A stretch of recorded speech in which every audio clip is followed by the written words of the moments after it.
And I heard a dude say on live, a woman ain't supposed to teach the Bible. A woman ain't supposed to teach the Bible. Because Paul said, well, look, I don't care nothing about Paul or none of y'all. You don't get to pick and choose who God gonna use. Catch them diamonds. Because apparently God is still doing the opposite of everything that you believe, what Paul taught. That's a beliefs. That's how they saw women. That's how you're still trying to run with that program.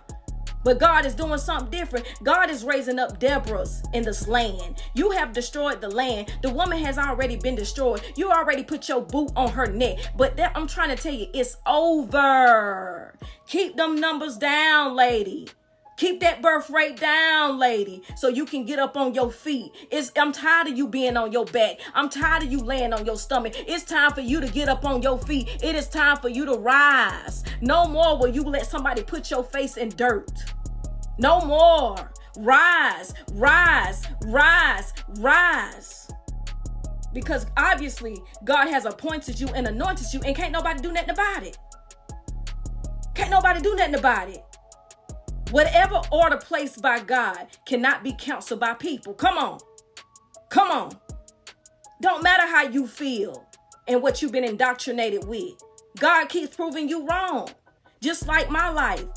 I didn't plan to be a motivational speaker. I didn't plan to, have a call for ministry. That's what God ordained. You have a call for ministry. I'm going to send you to do this. I'm going to send you to do this. You will be my You will be my voice. You will be who I speak through. That is prophesied over my life. What you gonna do about that?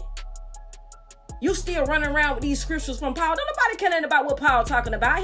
Paul ain't bigger than God. And neither are you. You don't run nothing. Women, continue to rise and keep that birth rate down, baby. Put it in the ground. Get up on your feet and rise in your power.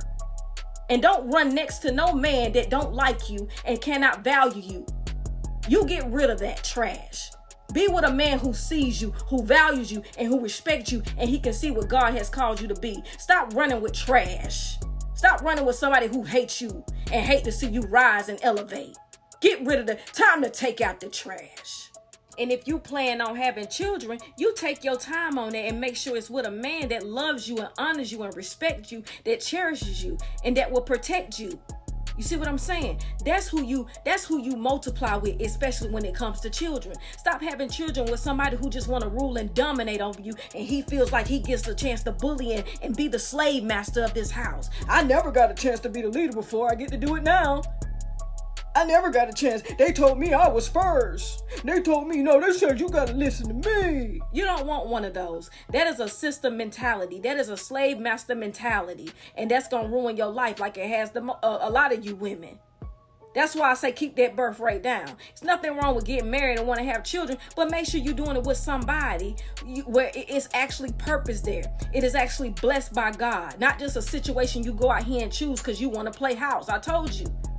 Playing house is dangerous when you're dealing with a man with a system mentality, a slave master mentality. Nobody will be happy in that home. You have a slave master there, not a father, not a loving protector, not a provider. You have a slave master there, a dictator there. You're not safe. Anybody don't want to see you elevate and see you walk in power or some type of authority. That's not for you, sweetheart. That's not for you. They gonna hate the anointing that God has placed on your life. That's why relationships not gonna work out for you. When you have that anointing on your life and you're walking in that power, it's gonna be harder for you to date because they hate that. They hate it because they don't think it's supposed to exist inside of a woman because they've been indoctrinated to believe that you were a child.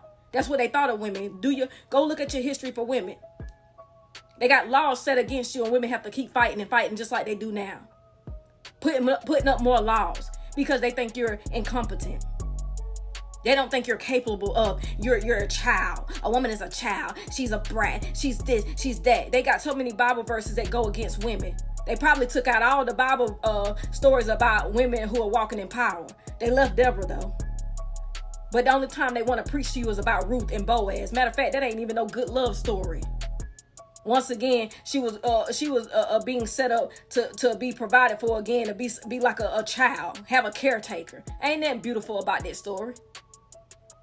It's not. You don't want that type of life. That was a survival mode. That's women who are in survival mode. Go read it again. Go read it again. That's survival mode.